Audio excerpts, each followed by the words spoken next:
जय सतगुरु महाराज की जय।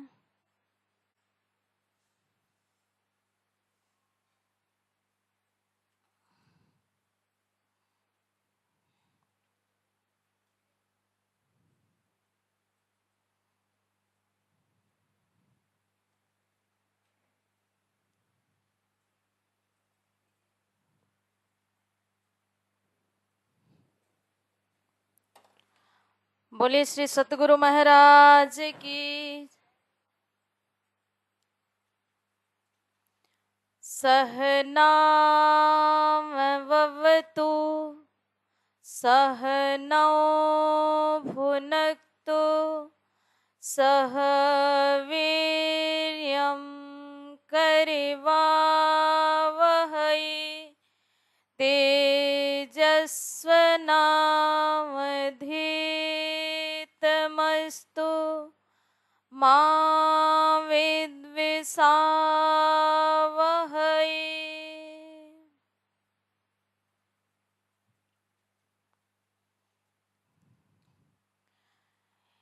एत्वक्षरमनिर्देश्यम् अव्यक्तं पर्युपासते सर्वत्र गमचिन्त्यं च कुटस्थमचलं ध्रुवम्। परम पूजनीय परम वंदनीय आदरणीय श्री गुरु जी के चरण कमल में प्रणाम करती हूँ। उपस्थित यहाँ संपूर्ण साधक साधिका आप सभी को भी सादर प्रेम प्रणाम प्रणाम। हम लोग कल श्रवण कर रहे थे एवं सतत युक्ता ये भक्तास्त्वां पर्युपासते ये चाप्यक्षरम अव्यक्तम तेषां के योगवित्तमाः मय्यावेश्य मनो ये मां नित्ययुक्ता उपासते श्रद्धया पर्योपेतास्ते मे युक्ततमा मताः। भगवान से अर्जुन ने प्रश्न किया 11 अध्याय के 55 के आधार पर कि ऐसी भक्ति सतत कैसी हो सकती है।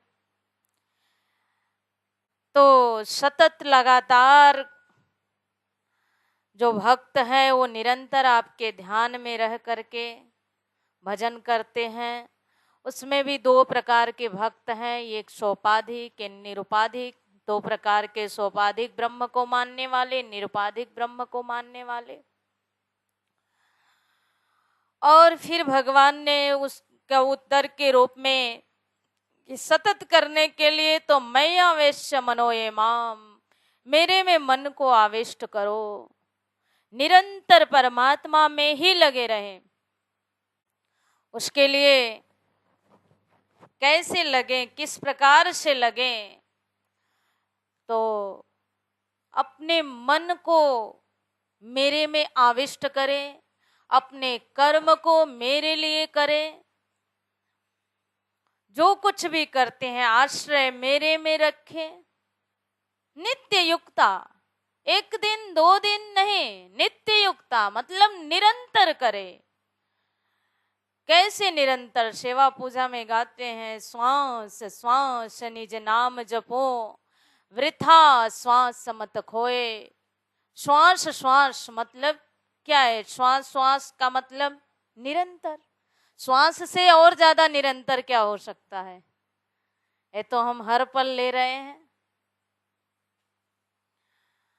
तो ये क्या है? सतत है, नित्य है, निरंतर है। जब श्वास श्वास अगर जप रहे हैं तो यही नित्य है, यही सतत है। तो और कैसे करें? तो कहा श्रद्धया, श्रद्धा पूर्वक करें, क्योंकि श्रद्धा के बिना भक्ति हो ही नहीं सकती है। तो इस विषय में हम लोग श्रवण करके आए हैं।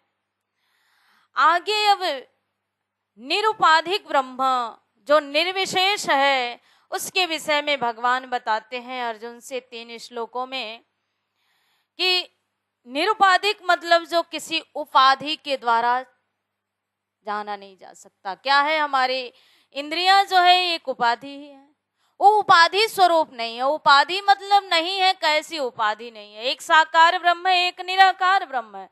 जो साकार ब्रह्म है उसी को सोपाधिक कहा, अथवा कहें कि जो उपाधि वाला है, मतलब उसका स्वरूप है, तो वो जो स्वरूप वाला है, जो उपाधि वाला है, इस तरह की उसकी उपाधि नहीं है, तो इसलिए कहा निरुपाधिक ब्रह्म। अब उपाधि के विषय में यदि श्रवण करेंगे, यदि सुनेंगे, तो उपाधि तो अक्षरातीत श्रीराज जी महाराज का भी यहाँ की उपाधि थोड़ी ना है। पंचभौतिक नहीं है, मतलब ब्रह्म का अक्षरातीत श्रीराज जी महाराज का स्वरूप कैसा है? नूरी स्वरूप है, थोड़ी ना पंचभौतिक है। तो वो शुद्ध साकार स्वरूप है। बस सृष्टि के अंदर एक सोपाधिक का या एक निरुपाधिक, तो निरुपाधिक मतलब जिसका कोई आकार नहीं है, मतलब कोई गुण भी नहीं है। पर अक्षरातीत में तो गुण की बात आती है, उसका तो गुण भी नहीं है, उसका तो रूप भी नहीं है, रंग भी नहीं है, किसी के साथ व्यवहार नहीं करता है, इस प्रकार निष्क्रिय ब्रह्म, इस प्रकार का। तो अब यहां पर किस प्रकार से भगवान बताते हैं, कहते हैं कि वो अव्यक्त है। अव्यक्त मतलब एक व्यक्त होता है, एक अव्यक्त होता है। व्यक्त जो साकार है, अव्यक्त मतलब जो इन गुण अंगेंद्रियों के द्वारा, किसी प्रमाणों के द्वारा जो जाना नहीं जा सकता है, जो समझा नहीं जा सकता है, देखा नहीं जा सकता है, अव्यक्त है। वो अव्यक्त कौन है? कहा अक्षर है। अब यहाँ श्लोक में कहते हैं ये त्वक्षरमनिर्देश्यम्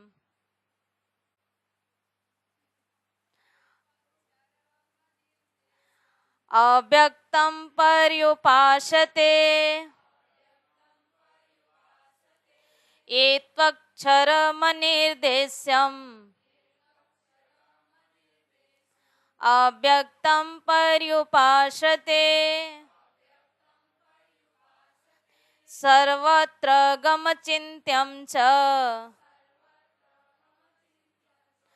कूटस्थमचलं ध्रुवम् सन्नियम्येन्द्रियग्रामम् सर्वत्र समबुद्धयः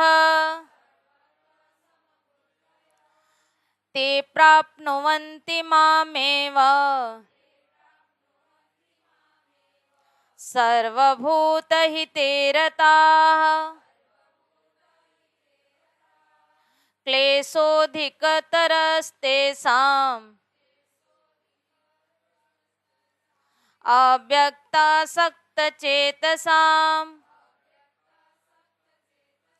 अव्यक्ता हि गतिर्दुःखम् देहवद्भिरवाप्यते।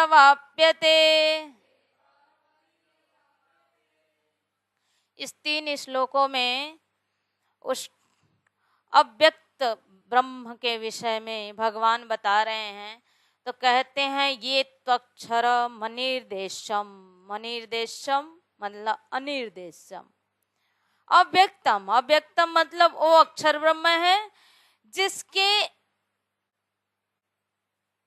लक्षण बता रहे हैं, अर्थात कहे विशेषण बता रहे हैं, लक्षण नहीं विशेषण बता रहे हैं कि वो अव्यक्त जो है ना, जो अक्षर ब्रह्म है वो कैसा है। तो वो अचिंत्य है, वो कूटस्थ है, जो सबका मूल पुरुष है, अथवा कहें जो सृष्टि का मूल पुरुष है वो कूटस्थ है, और वो अचलम है, ध्रुवम है। और अनिर्देशम मतलब क्या होता है? अनिर्देशम मतलब जो सब किसी शब्द के द्वारा या इंद्रियों के द्वारा या चेष्टा करके इस तरह से उसे बताया नहीं जा सकता। अनिर्देशम मतलब कि गुण अंग इंद्रियों से उसे बताया नहीं जा सकता है, या किसी शब्द के द्वारा उसको बताया नहीं जा सकता है। अकथनीय स्वरूप है, मतलब उसे कहा नहीं जा सकता है, इस प्रकार से इसका अर्थ होता है।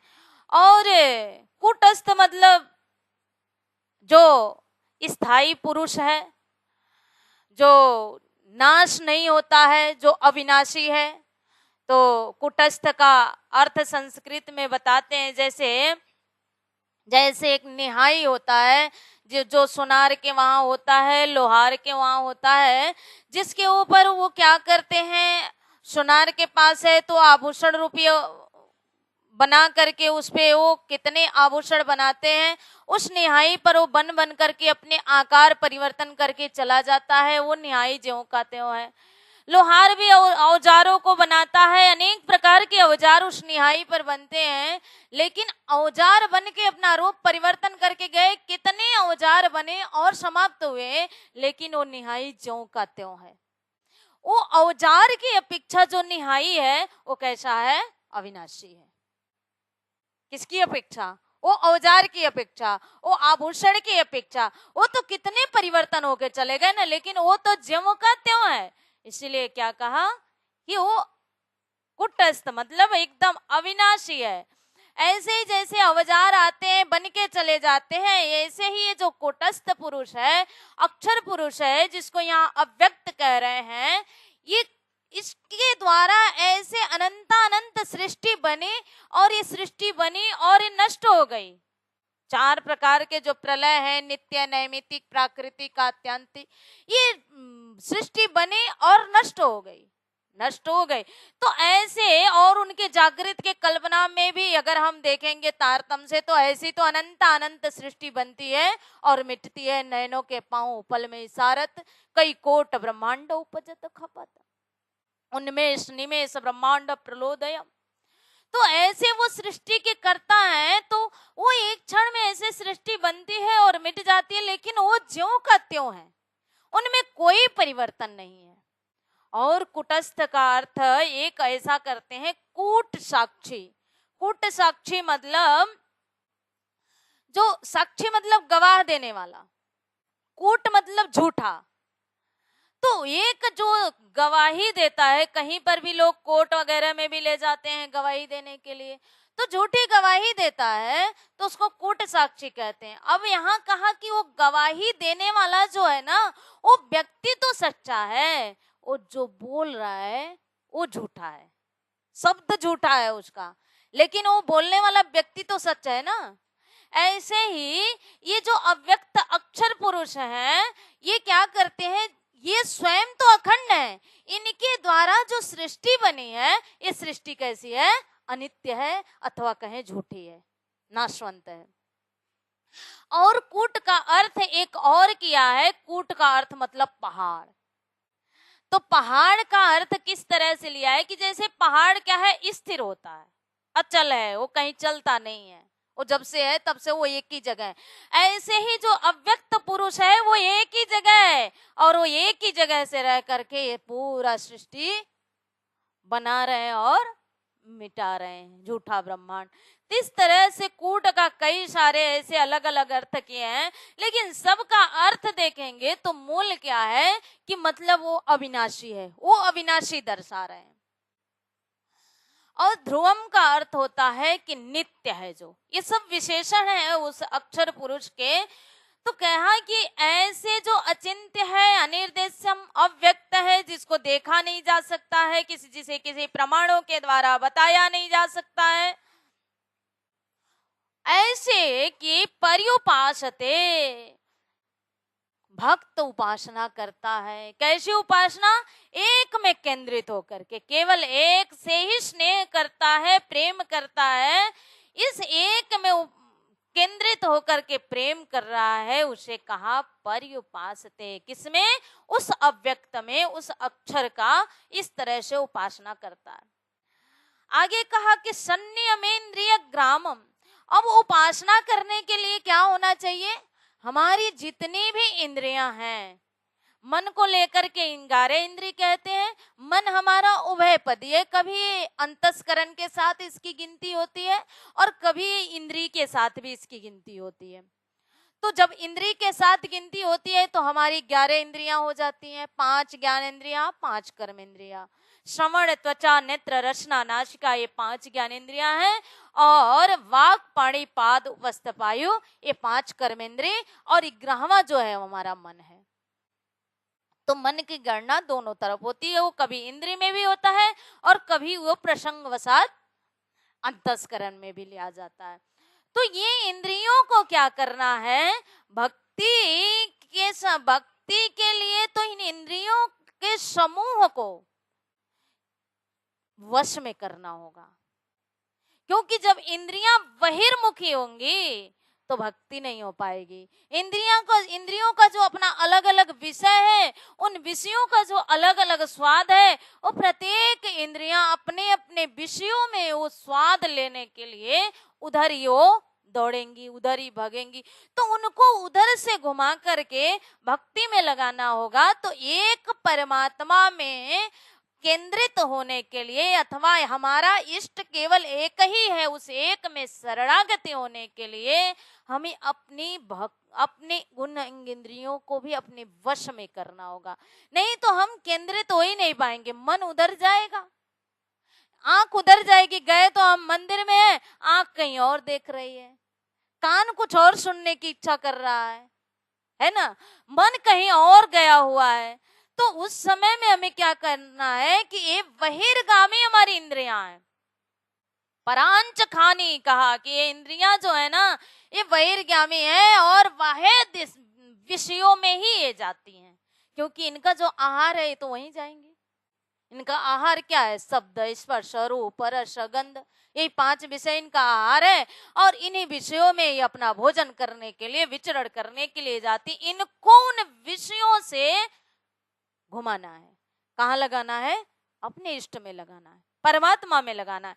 तो कहा कि सबसे पहले हमें क्या करना है, अपने इंद्रियों को वश में करना है, मन को एकाग्र करना है। और कहां से, सर्वत्र, चारों तरफ से, एक जगह से, 2 जगह से नहीं, सर्वत्र, चारों तरफ से।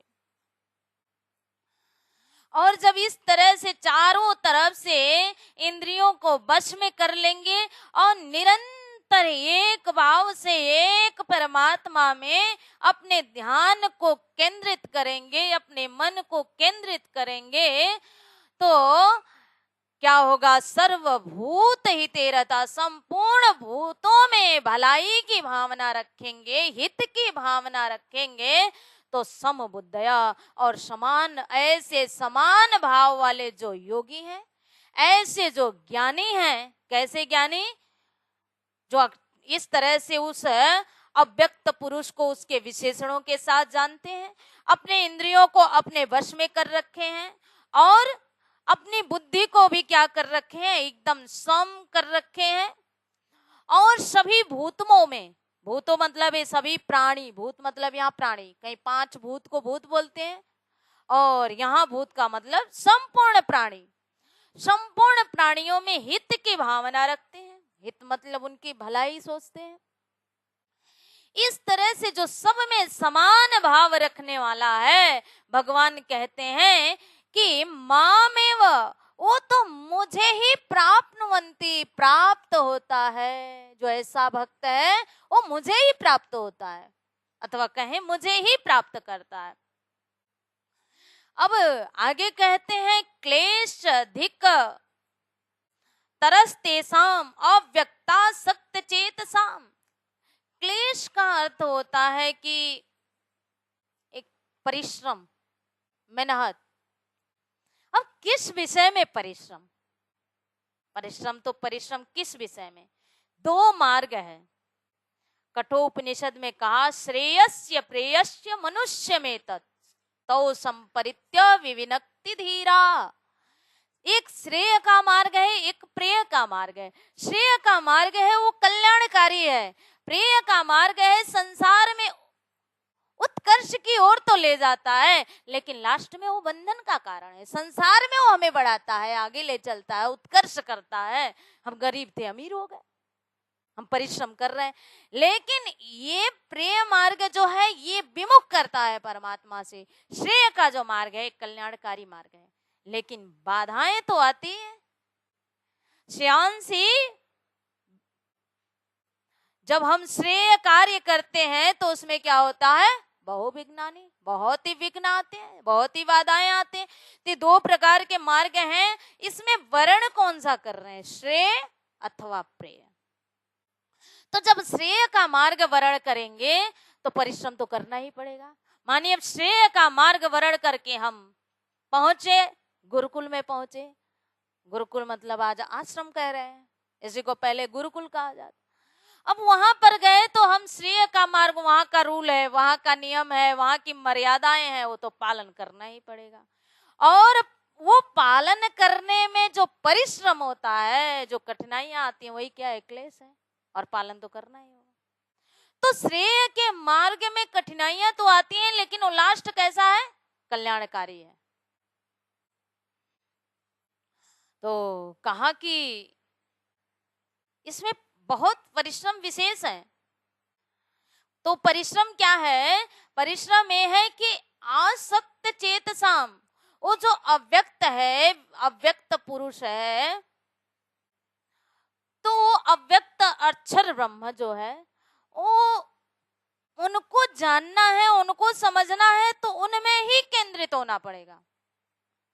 आसक्त चेतसाम कहा, आसक्त होना है, चित्त को आसक्त करना है, किसमें, संसार में नहीं, वो ब्रह्म में, कि मतलब इनके अलावा, परमात्मा के अलावा मेरा कोई नहीं है। यथार्थ रूप से परमात्मा को जानना, चित्त हमारा उन्हीं को चाहने लगे। कैसे चाहने लगे, नित्य युक्ता, नित्य रूप से, सततम, सतत, निरंतर, लगातार, तैल दारवत की तरह हमारा चित्त केवल उसी में आसक्त रहे, वहां से ना हटे। तो फिर इसमें तो क्लेश अधिक, परिश्रम विशेष होता है, क्योंकि उसके लिए हमारी इंद्रियों को हमें संयम करना पड़ता है, इंद्रियों को वहां से हटाना पड़ता है। विषयों से जब हटाएंगे, देहाभिमान को छोड़ना पड़ता है।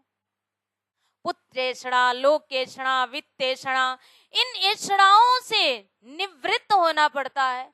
तो जब तक देहाभिमान होगा, क्योंकि इस भक्ति में कहते हैं देहाभिमान बिल्कुल होना ही नहीं चाहिए, मैं और ब्रह्म अलग नहीं हूं, मैं ही ब्रह्म हूं, इस तरह का है ना, तो देहाभिमान तो उसमें भारी पड़ेगा।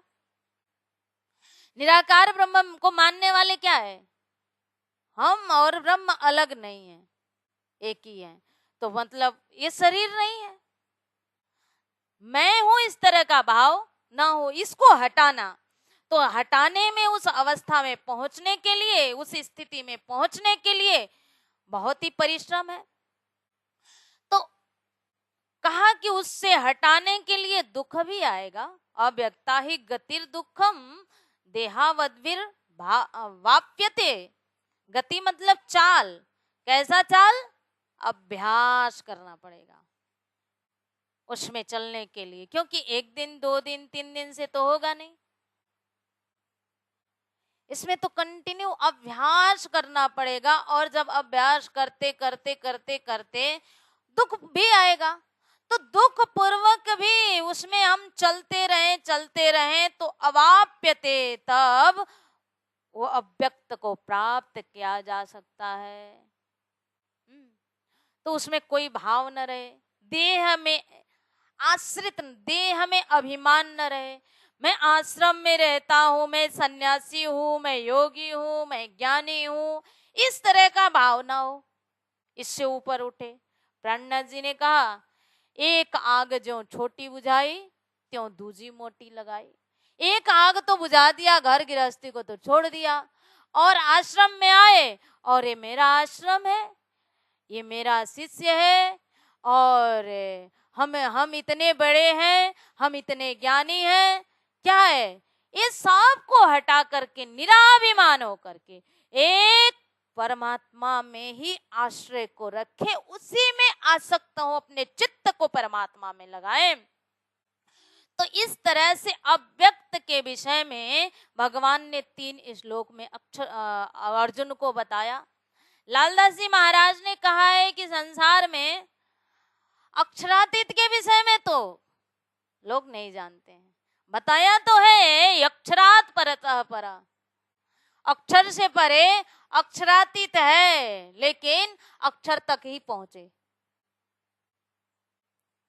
अक्षर तक ही पहुंचे।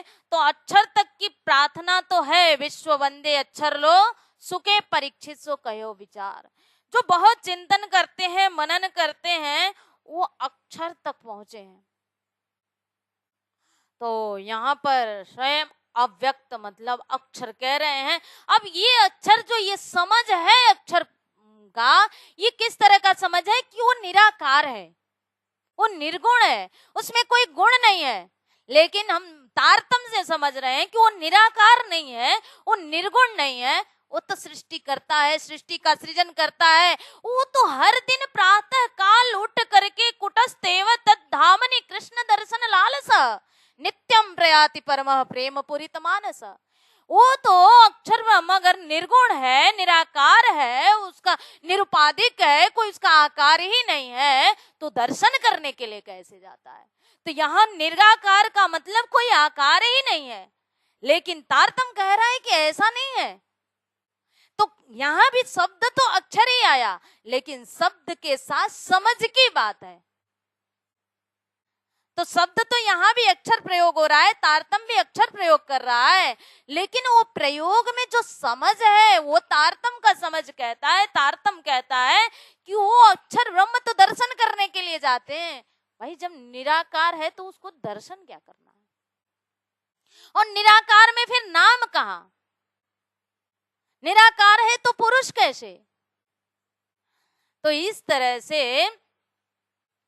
अव्यक्त अक्षर ब्रह्म की बातें कही है, और वो अक्षर पुरुष शब्द आया है, और उनके विषय में इस तरह से जो सोपाधिक ब्रह्म और निरुपाधिक ब्रह्म के विषय में अक्षर ब्रह्म अर्जुन ने प्रश्न किया श्री कृष्ण से, तो भगवान ने उनको बताया कि देखो उनके अक्षर के विषय में वो अव्यक्त का जो कोई भी भक्त साधना करता है, ध्यान करता है, वो भी क्या होता है? मुझको ही प्राप्त होता है।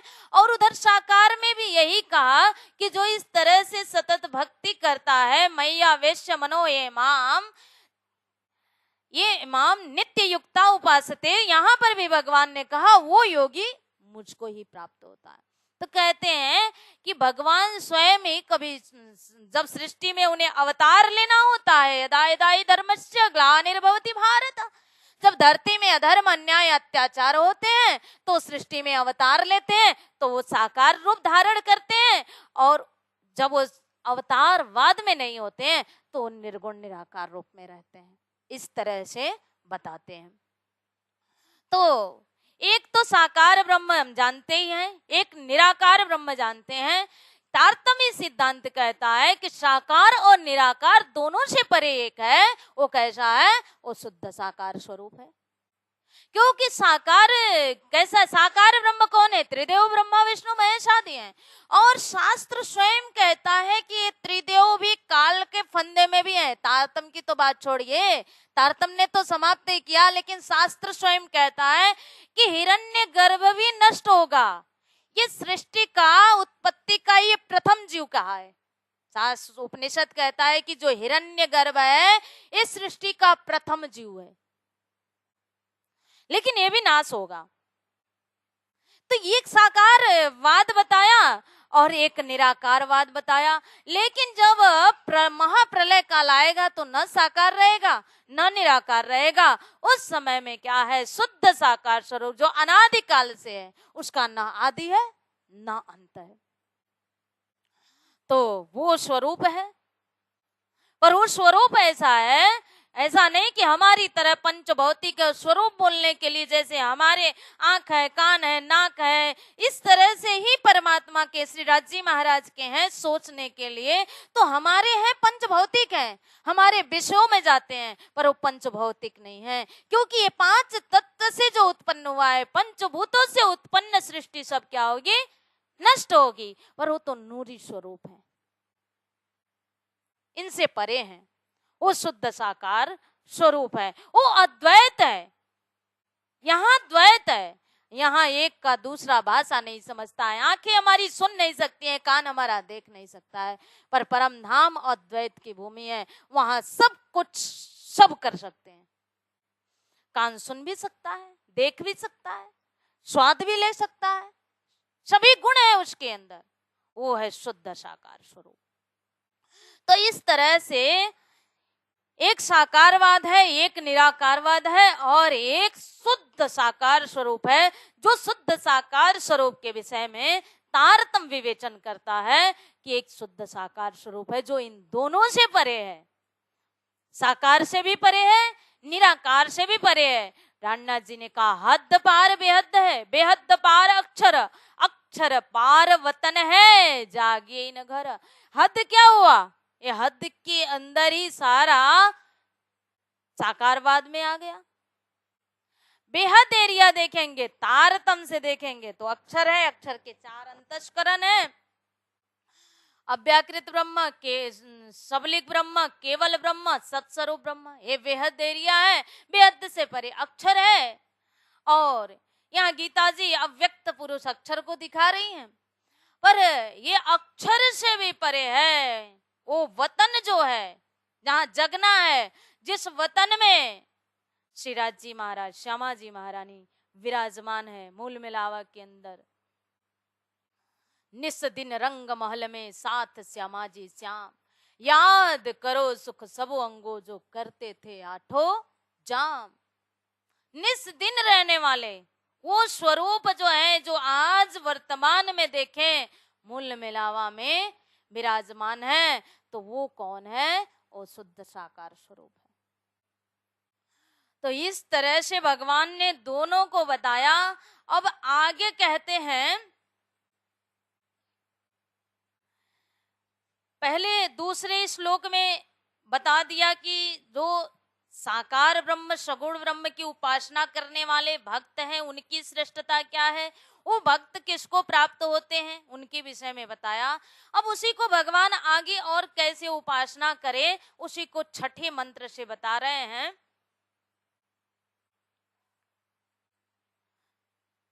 छठे मंत्र से बता रहे हैं, कहते हैं ये तो सर्वाणि कर्माणि मयि सन्न्यस्य मत्पराः अनन्यनैव योगेन मां ध्यायान्त उपासते। अब कहा कि जो सगुण ब्रह्म के जो उपासक हैं वो कैसा होना चाहिए, वो किस तरह से होना चाहिए, अथवा कहें कि जो उस सतत बताया, जो नित्य युक्ता कहा, वो कैसे होगा, किस तरह से होगा। तो कहा कि इसके लिए ये तो सर्वाणि कर्माणि, जितने भी कर्म करते हो संपूर्ण कर्मों को क्या करो, मयि सन्न्यस्य, मुझ में अर्पण कर दो, मुझ में अर्पण कर दो। किसको? सभी कर्मों को मुझ पे अर्पण कर दो। तो 11 में के 55 में कहा था मत कर्म कृत मत परमो, कर्म करो किसके लिए? कर्म करो लेकिन मेरे को अर्पण करो। यहाँ कहते हैं ऐसा एक कर्म दो कर्म नहीं, सर्वाणि कर्माणि, अथवा आप पाप हो जाता है उसको भी पुण्य हो गया उसको भी मेरे को अर्पण कर दो। तो अब यहाँ कोई पाप करने वाला होगा तो सोचेगा चलो क्या होता है, बलि चढ़ाएं और भगवान को अर्पण कर दे, मैंने कुछ नहीं किया आपको अर्पण। ऐसा नहीं, पापी भी तो हैं। तो अब वो पढ़ेंगे, कहेंगे भगवान ने कहा है कि सभी कर्म मेरे को अर्पण कर दो, तो इसलिए पाप भी करो भगवान को अर्पण कर दो। ऐसा नहीं है, उसके लिए विधि और निषेध बताया है शास्त्र ने, हमें क्या करना चाहिए क्या नहीं करना चाहिए। लेकिन उसमें भी हमसे पाप भी हो जाते हैं, छोटे छोटे ऐसे पाप हो जाते हैं, तो उन पापों को जो करता नहीं है भक्त, लेकिन छोटे छोटे पाप ऐसे हो जाते हैं, तो उनको भी क्या करे, भगवान को अर्पण कर दे। और जब अर्पण कर देगा तो सब माफ हो जाएगा, क्योंकि उसने अपने पास रखा ही नहीं कुछ। पाप आया वो भी भगवान को अर्पण किया, पुण्य आया वो भी भगवान को अर्पण किया, कुछ रखा ही नहीं। उसने जो कुछ भी कर्म किया तो संकल्प करके किया कि ये हम आपके लिए कर रहे हैं, ये मेरा कुछ नहीं है। जैसे श्राद्ध करने वाले लोग जो होते हैं अपने माता पिता की श्राद्ध करते हैं, वो कर्म तो करते हैं लेकिन वो पहले ही संकल्प करते हैं कि मैं ये जो कर रहा हूं ना, इसका फल किसको मिले, हमारे माता पिता को मिले।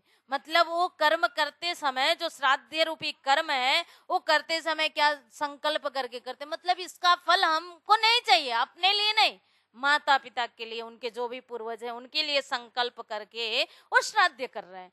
तो हम जैसे ऐसे वो एक उदाहरण दिया, ऐसे जो भी कर्म करे भक्त मेरा, वो क्या करे, मुझको अर्पण कर दे कि सब कुछ परमात्मा के लिए हम कर रहे हैं। महिष ये तो सर्वाणी कर्माणी, सभी कर्म, जब वो सभी कर्म को भगवान में अर्पित कर देगा तो फिर वो भक्ति क्या हुआ, वो कर्म क्या हुआ, पुष्प बन गया, भगवान को चढ़ गया। और जब भगवान को चढ़ गया तो फिर क्या हुआ, प्रणत जी ने कहा गुण अवगुण सबके माफ किए। गुण तो समझ में आता है, इसी शब्द को वहां समझेंगे तो गुण का मतलब पुण्य, अवगुण का मतलब पाप, यानी पाप और पुण्य सबके माफ किए। तो पाप पुण्य, पाप को माफ किया ये तो हमें समझ में आता है, पुण्य को क्यों माफ किया, क्योंकि पुण्य तो हम अच्छा समझते हैं ना, हमने कुछ पुण्य काम किया है तो उसको अच्छा समझते हैं। इसको कैसा माफ, इसलिए कि चाहे पाप हो चाहे पुण्य हो, ये दोनों ही कर्म हमको जन्म देते हैं। अगर हमने शुभ कर्म किया है तो वो शुभ कर्म भी हम भोग करने के लिए पुनः हम जन्म लेंगे, पाप कर्म किया है तो उसको भी हम भोग करने के लिए पुनः जन्म लेंगे। तो जब दोनों को माफ कर दिया तो फिर हमारा जन्म ही नहीं होगा, फिर हम इससे क्या हुए, निवृत्त हो गए।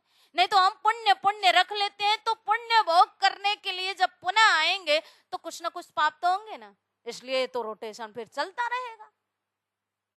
इसलिए सब कुछ माफ कर दिया। प्रणा जी ने कहा जो मेरी चरण में आएगा, शरण में आएगा, मैं उसका गुण अवगुण सब माफ करके और उसके लिए मैं धाम का दरवाजा खोलता हूँ, अपने शरण में रखता हूँ।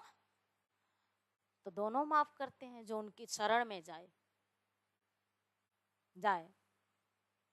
तो कर्म को करें तो कर्म को सब भगवान में अर्पित कर दे, चाहे पाप करे तो भी, पुण्य करे तो भी, कुछ पाप हो गया उसको भी गलती से हो गया वो भी भगवान को अर्पण कर दे तो भगवान उसे भी क्या करेंगे, माफ कर देंगे। क्यों कि वो तो बड़े कृपालु हैं, वो तो दीन दयाल दयालु हैं। वो तो कहते हैं कि अपि चेत्सु दुराचारम, मैं तो दुराचारी भी हो पापी भी हो, यदि मेरी भक्ति में वो भी लग जाता है ना, भजते माम अनन्य भाग, अपि चेत्सु दुराचारी भजते माम अनन्य भाग, साधुरेव समन्त्यव्यम सम्यक व्यवसितो ही सा।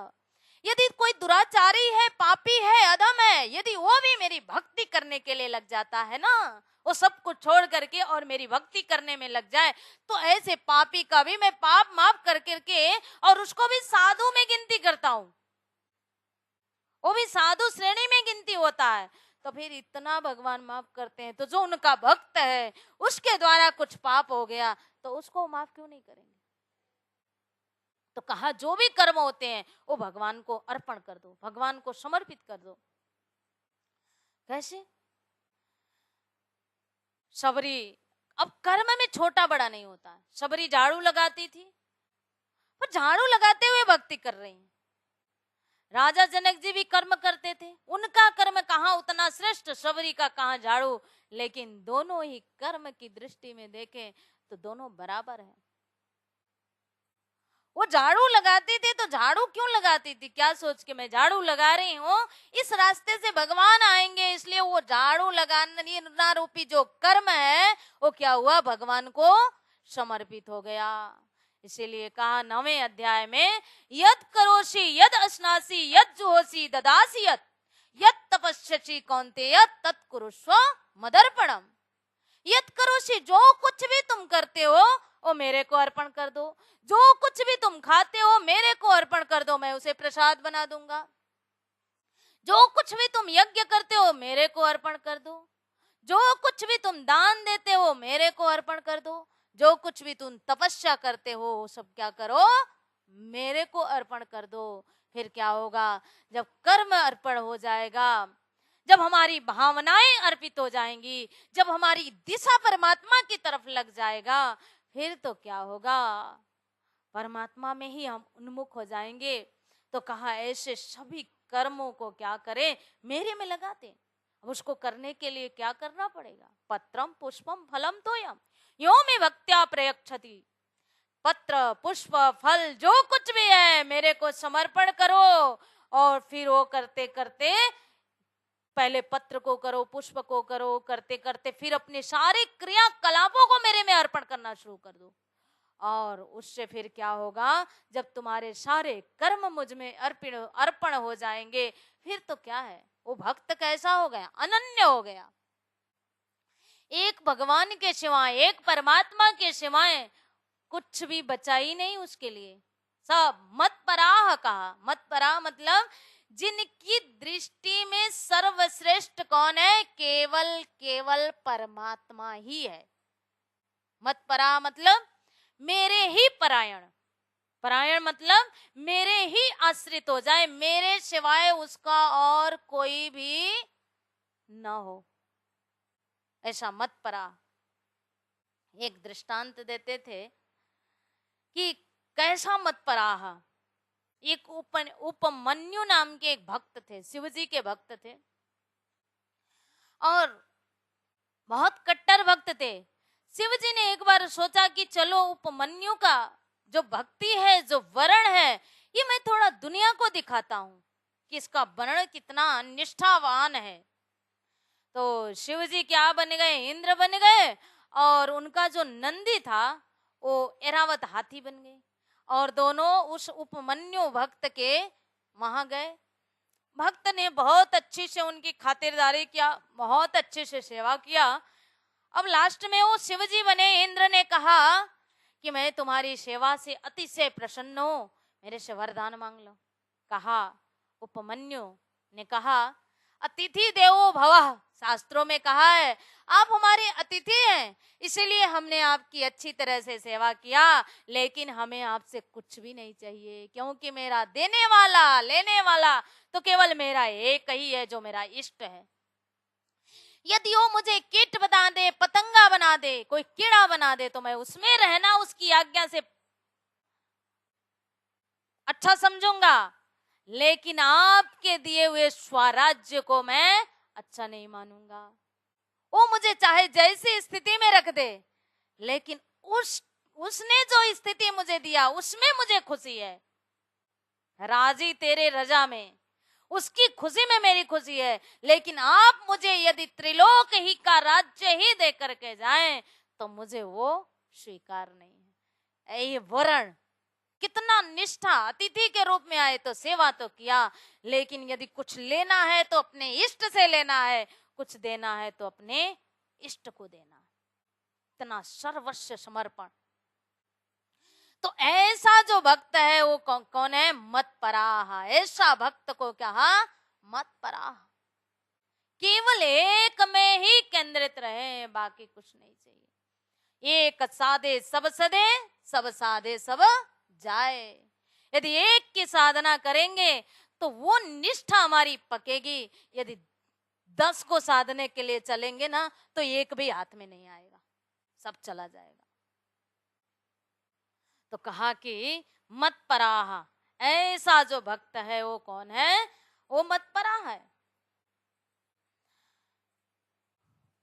अनन्य नैव योगेन, और कैसा है, अनन्य है, ना अन्य इति अनन्य, मतलब एक में ही भक्ति योग से वो क्या है, एक में ही लगा है, केवल मेरे में ही आश्रित है, सपने में भी उसको कोई दूसरा नहीं आता है। चाहे वो जैसे भी रहे, जिस परिस्थिति में रहे, वो एक ही में खुश है, एक में ही प्रसन्न है, उसको कहा अनन्य। ऐसा नहीं यहाँ नहीं मिला तो चलो वो दरवाजे पे चल के मत्था टेकते हैं, वहां कुछ मिल ही जाएगा। ये तो रोज के हैं, ये अपने इष्ट तो है, ये वहां भी एक दिन करने से क्या होता है, एक दिन ही करने से तो हो गई परीक्षा ना। परीक्षा तो एक दिन की तो होती है, कहाँ 30 दिन होती है। 3 घंटे परीक्षा दिया, उसमें फेल हो गए सो हो गए। तो परीक्षा के लिए बहुत समय थोड़ी ना होता है। ऐसे जीवन भर भक्ति किया, एक बार फिसले सो फिसल ही गए। तो एक बार हमने अपने वरण को छोड़ करके दूसरी जगह अपने मत्था को टेक दिया, बस हो गया, वरण तो हमारा समाप्त हो गया। तो कहा कि अनन्य किसी भी परिस्थिति में एक में ही केंद्रित है। एक हमारे आराध्य, एक मेरे धामधनी है, प्राण वल्लभ है, प्राण प्रीतम है। वो जैसे रखे, जिस हाल में रखे, दुखी रखे तो भी, सुखी रखे तो उनको दिखाई नहीं देता है। जैसे भी रखे, अगर दुख भी दे रहे हैं तो उसमें भी कुछ हित ही सोच रहे होंगे। तो ऐसे अनन्य हो, योगेन मतलब उपाय, माम मुझको, अथवा कहे मेरा, क्या करता है, ध्यायन्ते ध्यान करता है, अर्थात ध्यान करते हुए उपासते उपासना करता है, चिंतन करता है, मेरे में ही लगा रहता है। वो मेरे से वो अलग नहीं है। इस तरह से भक्त क्या करता है, मुझे भजता है, मेरी भक्ति करता है। तो ऐसे भक्त को मैं क्या करता हूं, आगे कहा, तेषामहं समुद्धर्ता मृत्यु संसार सागरात् भवामि न चिरात् पार्थ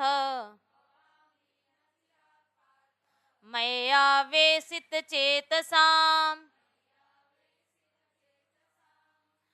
अब ऐसा जो भक्त है, जो अपने संपूर्ण कर्म को मेरे में लगा दिया है, जो मतपरा है, जो मेरा ही ध्यान निरंतर करता है, जो अनन्य है, तो फिर ऐसे भक्त को मैं क्या करता हूं, कहा कि ऐसे भक्त जो है ना, कैसे, मया वेशित चेतसाम, जिसकी पूरी चिंतन किसमें है, मेरे में आवेशित है, मेरे में निवेशित है। मैं आवेशित चेतसाम, चेतसाम मतलब चित्त भी बोल सकते हैं, कि जिसका चित्त पूरी तरह से मेरे में ही लगा हुआ है, मैया मुझ में लगा हुआ। तो जब जो भक्त है, जब पूरी तरह से उसका चित्त मेरे में लगा हुआ है, और ऊपर देखे तो संपूर्ण कर्म को मेरे में वो समर्पण कर रखा है, और 11 के 55 में देखें तो कहा कि मत कर्म कृत मत परमो, ऐसा भक्त है जो सभी कर्म मेरे को समर्पण किया है, मेरे आश्रित है, संग वर्जिता है, निर्वैर है। फिर ऐसा जो मेरा भक्त है ना, मैया वैसी चेतसाम, जो पूरी तरह से मेरे में चित्त को लगाया है, ऐसे भक्त को मैं क्या करता हूं, समुद्धरता, धरता, उद्धार करता हूं। कैसे उद्धार करता हूं, समूह उपसर्ग है, अच्छी तरह से उद्धार तो उद्धार करता हूं, तो ऐसे ही किया ऐसा नहीं है, अच्छी तरह से उद्धार करता हूं। मतलब इस संसार सागर से उसको उठा लेता हूं, अच्छी तरह से उद्धार करता हूं। मतलब तो उद्धार करना है, कहां से उद्धार करना है, कोई जगह तो है जहां से निकालना है। मृत्यु संसार सागरात, ये मृत्यु संसार सागर जो है, मृत्यु मतलब जहां पर मरण होता ही रहता है, मरना ही पड़ता है। गुरुजी मंगलदास जी ने कहा कि मरना सत्य है, जीना झूठा है। हम कहें कि हम तो जिएंगे जिएंगे जिएंगे, कहां जिएंगे, एक दिन समय निश्चित निर्धारित है, वो समय समाप्त होगा, मरेंगे। मरना सत्य है, जीना सत्य नहीं है। अगर हम कहें कि जीना सत्य है तो ये झूठा है। तो मृत्यु जहां मरना पड़ता है, जहां मरते ही हैं, तो ये संसार है जहां मृत्यु है। तो कहा मृत्यु, जहां संसार, जिस संसार में मर रहे हैं। तो संसार कैसा है, संसार है जहां संसरण होता है, परिवर्तन होता है, जहां बदलता है। संसरण मतलब जन्म और मृत्यु, सरकता है। संसरतिति संसार, जहां सरकता रहता है वो क्या है, संसार है। क्या सरकता है, शिशु अवस्था से बाल्य अवस्था, किशोर अवस्था, युवावस्था करते करते वृद्ध अवस्था, उससे भी क्या हुआ लास्ट में मृत्यु अवस्था। षट विकार बताया ना, शरीर के षट विकार हैं, अस्ति, जायते, वर्धते, विपरिणमते, अपक्षीयते, विनश्यति। अस्थि मतलब है, माँ के गर्भ में है, वहां से लेकर के लास्ट में कहा पहुंचा, विनश्यति मतलब मर गया, नष्ट हो गया। अब यहाँ ये षट विकार जो 6 विकार बताए गए हैं, ये क्या है, संसरण ही तो, परिवर्तन ही तो हो रहा है, सरक रहा है, तो सरकता है ना। तो माँ के पेट से जन्म लिया शिशु रूप में, फिर वो थोड़ा वृद्धि आई, फिर बढ़ते गया, करते करते युवावस्था, फिर धीरे धीरे उसमें क्षय होने लगा, अपक्षीयते विकार आने लगे शरीर में, फिर लास्ट में क्या हुआ, विनश्यति। ये कैसे हुआ, सरकते, ये संसरती संसार, जो सरकता रहता है, शिशु से लेकर के वृद्ध अवस्था, वृद्ध अवस्था फिर मृत्यु अवस्था। ये क्या है, संसार है, संसरण होता ही रहता है और सरकता है। सरकते सरकते कहाँ जाता है, कभी स्वर्ग जाता है, कभी नरक जाता है, कभी आगे जाता है, कभी पीछे जाता है ना, सरकता है ना। तो सरकता है, बाल्य अवस्था से वृद्ध अवस्था तक गया, वहीं कहाँ रुका, कभी स्वर्ग गया, कभी नरक गया। जिंदा है तो कभी आगे का सोचता है, कभी पीछे सरक के, कभी पीछे जाता है, कभी आगे जाता है। जब तक कोई स्थिर वस्तु नहीं पकड़ेगा ना, अथवा कहें वस्तु ना कहें, वस्तु का अर्थ भी वेदांत सार में वस्तु का मतलब ब्रह्म किया है। ब्रह्म, तो कहा कि जब तक कोई ऐसे स्थिर वस्तु अथवा कहें कि ब्रह्म को, अथवा जिसको वर्ण किया है, अब वर्ण में भी तो विवेचन होना पड़ेगा। कैसा वर्ण, जो भाई जन्म मृत्यु से परे हो, जो इस नाश 4 प्रकार के प्रलय के भीतर ना आता हो। जब ऐसा वर्ण करेगा तभी तो इस संसरण से हटेगा। जब भगवान ने कहा कि तेतम भुक्त्वा स्वर्ग लोकम विशालम क्षीणे पुण्य मर्त्य लोकम विशन्ति, अरे स्वर्ग में जाने के बाद भी क्षीण पुण्य होगा तो पुनः मृत्यु लोक में आना पड़ेगा। तो लगा कि नहीं नहीं, वैकुंठ में जाएंगे, वैकुंठ में जाने के बाद मुक्ति मिल जाएगा। वैकुंठादिषु लोकेषु गमनागमनम प्रभु, और कहा आ ब्रह्म भुवनान लोके पुनरावर्तिनो अर्जुन। अर्जुन, वैकुंठ में जाने के बाद भी पुनरावर्तन लगा ही रहता है, आना जाना पड़ता ही है, जन्म मरण का चक्कर नहीं छूटता है। तो फिर जब ये चक्कर छूटता नहीं, अब इसमें किसी को पकड़ेंगे तो भाई सरकना तो पड़ेगा ही।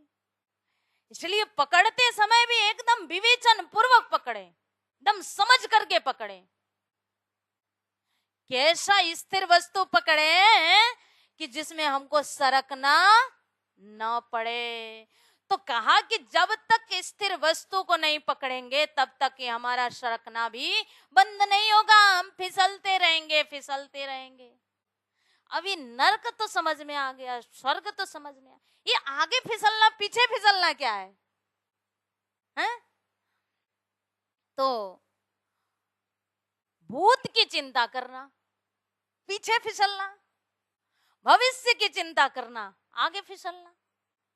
भविष्य की चिंता करते हैं, पता नहीं हमारा भविष्य कैसे चलेगा, पता नहीं हमें खाने पीने को भी रहेगा कि नहीं रहेगा, पता नहीं हम ये व्यवस्था नहीं करेंगे तो क्या होगा। वो 50 पुस्तक का दृष्टांत देते हैं ना गुरुजी, कि वो पूछा अपने मंत्री को, कहा कि भाई जाओ सारा हिसाब किताब करो कि मेरा कितना पुस्त मेरे कमाए हुए धन से खा सकता है। सारा हिसाब किताब करके आया, बोला कि आपका 50 पुस्त एकदम आराम से बैठे बैठे खा सकता है। बोला अरे, उसको लगा शायद इन्होंने सुना नहीं। अरे सेठ जी, आपका 50 पुस्त तो बैठे बैठे खाएगा, वो तो ठीक है, 51वां क्या खाएगा, चिंता वो है ना, वो 51वां क्या खाएगा, भविष्य की चिंता। भविष्य में भी कितना दूर चला गया भाई।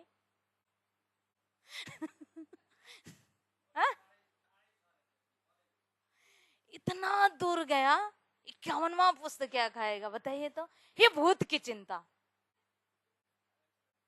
है ना।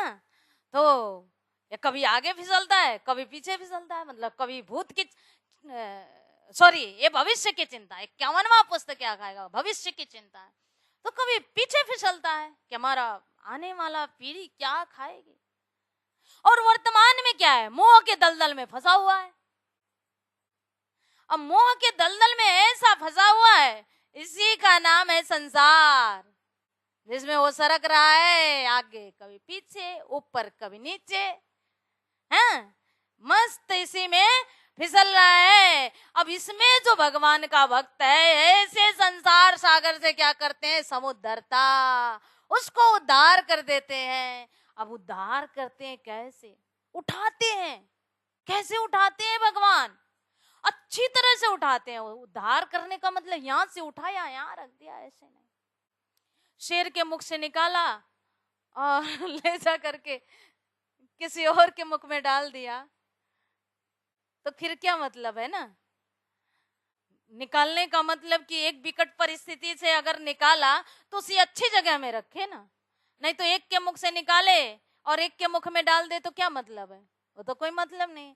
तो भगवान ने संसार से निकाल के कहीं और डाल दिया तो ऐसा नहीं है। समुद्रता, समूह अच्छी तरह से उठाया, उद्धार किया। कैसे अच्छी तरह से उठाया, तो दृष्टांत गुरुजी सुनाते ही रहते हैं। वो बिल्ली क्या करती है, अपने बच्चे को वो दांत से उठाती है ना, कितनी अच्छी तरह से भगवान उठाते हैं।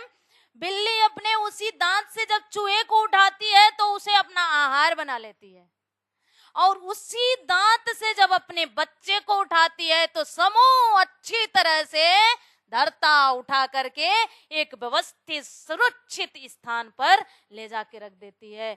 ऐसे ही भगवान उठाते हैं, कहां से, ये से संसरण रूपी संसार से। संसार कैसा है, आगे कहा सागराते समुद्र है, अथाह है, इसका कोई ओर छोर नहीं है, इसका कोई किनारा ही नहीं है। ऐसे मृत्यु रूपी संसार सागर में संसरण करने वाला जो जीव है, जिस संसरण का न आरंभ है न अंत है, ऐसे संसार सागर से भगवान समुद्रता होकर के क्या करते हैं, ऐसे उठाते हैं और उठा करके उसे अपने धाम में पहुंचा देते हैं, अथवा कहें अपने शरण में ले लेते हैं। कितनी अच्छी तरह से उठाते हैं। उनको ज्यादा चिंता है, हमको जीव को कहाँ चिंता है, अथवा कहे परम धाम से आयु ब्रह्मात्माओं को क्या चिंता है। हमको खेल दिखावन काजा हमसे पहले पधारिया श्रीराज, चिंता किसको हुआ, हमसे ज्यादा उनको चिंता हुआ। क्यों, समुद्रता अच्छी तरह से संसार सागर से उठा करके और हमारे चित्त वृत्ति को संसार में होते होते हुए भी संसार से भी मुक्त करके परम धाम में लगाते हैं, और कहाँ पहुंचा दिया, उठा करके परम धाम अपने परातम स्वरूप में खड़ा कर दिया। ऐसे संसार से उठाते हैं, एकदम बिल्कुल कोई दुख नहीं, कोई कष्ट नहीं। तो उठाते समय बहुत विलंब होता होगा, कहा नहीं नहीं बिल्कुल विलंब नहीं होता, नची रात पार था, तुरंत ही उठाते हैं, बिल्कुल किसी को पता ही नहीं चलता है। भक्त को भी लगता है कि भगवान ने कितनी जल्दी उठा लिया, ऐसा लगता है। अभी जो संसरण है ना, ऐसे संसरण से भगवान उठा रहे हैं। संसरण में देखिए भविष्य की चिंता है। संसरण क्या करता है, हमें स्मृति लाता है। किस चीज का स्मृति, तीनों काल की स्मृति आती है, भूत की भी, भविष्य की भी और वर्तमान की भी। इस संसरण में ये चिंता रहता है। और संसरण के साथ साथ क्या है, शोक है, मोह है, भय है, आशंका है। कैसे, अब संसरण में हम चल रहे हैं, मतलब जन्म और मृत्यु हो रहा है, पुनरपि जननम पुनरपि मरणम, ये हमारा चल रहा है, जन्म और मृत्यु चल रहा है, जन्म मृत्यु चल रहा है। अब जन्म मृत्यु के चक्कर में क्या है, एक भय भी है। और भय क्यों है, मोह है। संसरण में मोह है, भय है, आशंका है। मोह कैसे है, मोह किसमें होता है, मोह का मतलब होता है कोई वस्तु, हमें प्रिय वस्तु प्राप्त हो गई, वो प्रिय वस्तु हमारे पास बनी रहे, इसको कहते हैं मोह। और ये प्रिय वस्तु कहीं हमसे चली ना जाए, उस मोह के साथ क्या हुआ, भय उत्पन्न हुआ। क्यों, जो वस्तु हमें प्राप्त हुई है, जिसके साथ हमें मोह है, हम चाहते हैं हमसे अलग ना हो, ये हमसे दूर ना हो, ये हमारे पास ही रहे। बस ये क्या है, ये प्रिय वस्तु जो भी है, चाहे वस्तु हो, व्यक्ति हो, जो भी हो, वो बना रहे बना रहे, इसको कहते हैं मोह। और ये खो ना जाए, चला ना जाए, लूट ना जाए, इसके लिए क्या होता है, भय होता है। यदि कदाच वो चला गया तो फिर क्या होता है, शोक होता है। तो ये संसरण में शोक है, मोह है, भय है, आशंका है, चिंता है, सब है। प्रिय वस्तु प्राप्त हुई तो उसकी रक्षा करने में, फिर वो खो न जाए उसका भय, अगर खो गया तो फिर शोक, अब उसमें शोक करें। तो ये संसरण में क्या है, ये सब होता ही रहता है, होता ही रहता है। ऐसे संसरण संसार से, मृत्यु रूपी संसार से भगवान समुद्धरता होकर के भक्त को ऐसा निकालते हैं, नचरात पार्थ तुरंत ही निकाल लेते हैं, एक क्षण का भी विलंब नहीं लगता है। द्रौपदी ने जैसे ही श्री कृष्ण को पुकारा तो चीर के रूप में इतना बड़ा चीर, अथवा कहें कि भगवान स्वयं ही चीर के रूप में प्रकट हो गए कि 10,000 हाथी का बल रखने वाला दुशासन भी मूर्छित होकर के गिर गया। कितना विलंब किया भगवान ने, बिल्कुल भी नहीं किया।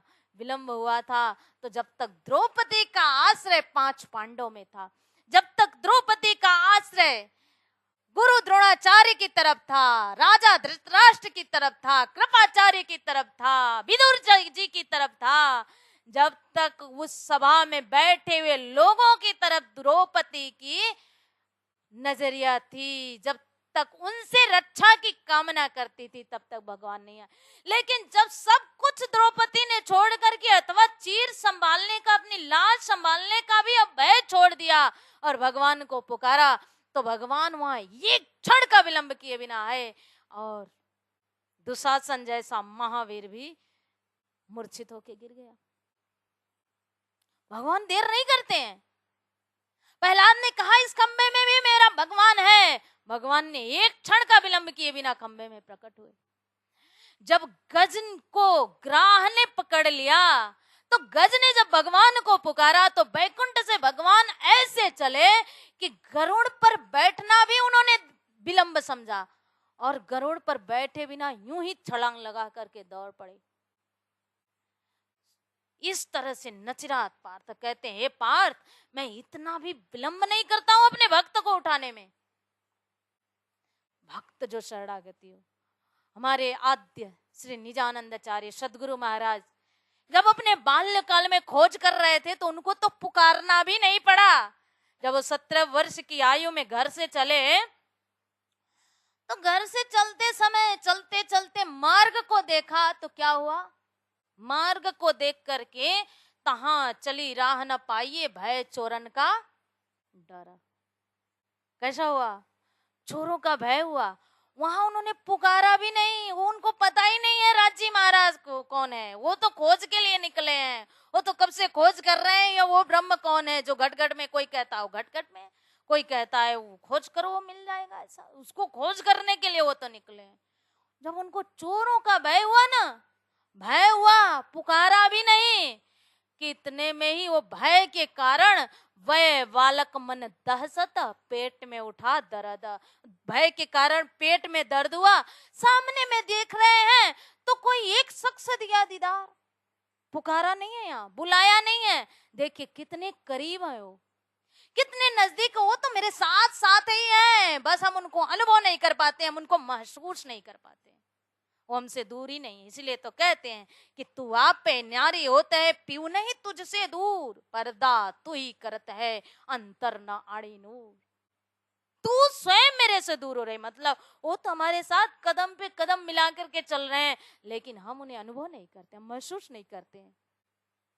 कितने करीब है कि याद भी नहीं करना पड़ा, एक शख्स दिया दीदार। और कैसे दीदार दिया, देखिए तो उनको चिंता है। चोर का भय हुआ तो सिपाही वेश में दर्शन दिया, क्यों, चोर से रक्षा कौन करता है, सिपाही। अन्य वेश में भी तो आ सकते थे, लेकिन ऐसा नहीं हुआ, सिपाही वेश में आए, क्यों, चोरों से रक्षा करता है, सृष्टि में जो नियम है वो क्या है, सिपाही करता है। वहां तो कुछ पुकार नहीं किया, कितने करीब है, कहा सेहरक से नजदीक, वो तो हमारे प्राण नली से भी निकट है ना। समुद्रता, वो हमारे संसार में देखेंगे तो यहाँ हम एक बड़ी से बड़ी कठिनाइयों से, परिस्थितियों से भी हमें उठा लेते हैं, और इस संसार सागर से देखेंगे तो यहाँ से भी उठा करके अपने धाम में, अपने चरण शरण में ले लेते हैं। थोड़ा सा है तो कहा कि नचरात पार था, थोड़ा सा एकदम क्या करते हैं, ऐसा उठाते हैं कि किसी को पता ही नहीं चलता है, भक्त को भी पता नहीं चलता है, भगवान इतना जल्दी उठा लिए। अब कौन से भक्त को उठाते हैं, सबको तो नहीं उठाएंगे, किसको उठाते हैं, कहा मैं आवेशित चेतसाम, जिसका चित्त पूरी तरह से मेरे में आवेशित है उसी को उठाता हूं, नहीं तो फिर तो संसार में सबको उठाना पड़ेगा, कि कुत्ता बिल्ली चूहा कीड़ा आदि सबको उठाना पड़ेगा ना। लेकिन इसीलिए कहा उसी को उठाते हैं, किसको, जो मैं आवेशित जैसा, जिसका मन मेरे में पूरी तरह से आवेशित है, जो पूरी तरह से मेरे में लगा हुआ है, जिसका सारा कर्म मेरे में समर्पण है, जो एकदम मत परा है, जिसका वर्ण केवल एक मैं हूं, ऐसे भक्त को उठाता हूं। क्योंकि भक्त को उठाने के लिए भी कोई ना कोई एक कारण तो चाहिए ना, नहीं तो फिर सबको उठाना पड़ेगा ना। तो उठाने के लिए कारण भगवान उसी को उठाते हैं जो भगवान में समर्पण है। तो इस तरह से जो अपने मन को, अपने बुद्धि को, अपने चित्त को सब उनमें समावेश किया हो, ऐसे भक्त को, क्योंकि कोई ना कोई दया करने के लिए कोई कारण तो चाहिए ना, नहीं तो कैसे दया करेंगे। दया का उल्टा क्या होता है, याद। हम उनको याद करें वो हमें दया करेंगे, वो दया करेंगे हम उनको याद करेंगे। तो हम यदि उनको याद कर रहे हैं, वही एक कारण बना उनकी कृपा का हमारे ऊपर। और जब इतना सब कुछ हो जाएगा तो फिर तो वो उठाएंगे। तो ये कारण है, भक्त को उठा रहे हैं भगवान, लेकिन कैसे उठा रहे हैं, भक्त कैसा है, इस प्रकार का है, नहीं तो फिर सबको उठाना पड़ेगा। इसलिए कहते हैं जो मेरा भक्त है, जो इस तरह से है, मैं ऐसे मृत्यु रूपी संसार से, ऐसे समुद्र से जो अथाह है, जो संसरण है, वो करुणा रूपी परमात्मा करुणा करके और क्या करते हैं, ये क्षण का भी विलंब किए बिना ये मृत्यु संसार सागर से उसे उठा लेते हैं। तो चलिए इतने ही शब्दों के साथ विराम देते हैं। बोलिए श्री कृष्ण कन्हैया लाल की जय। प्रणाम।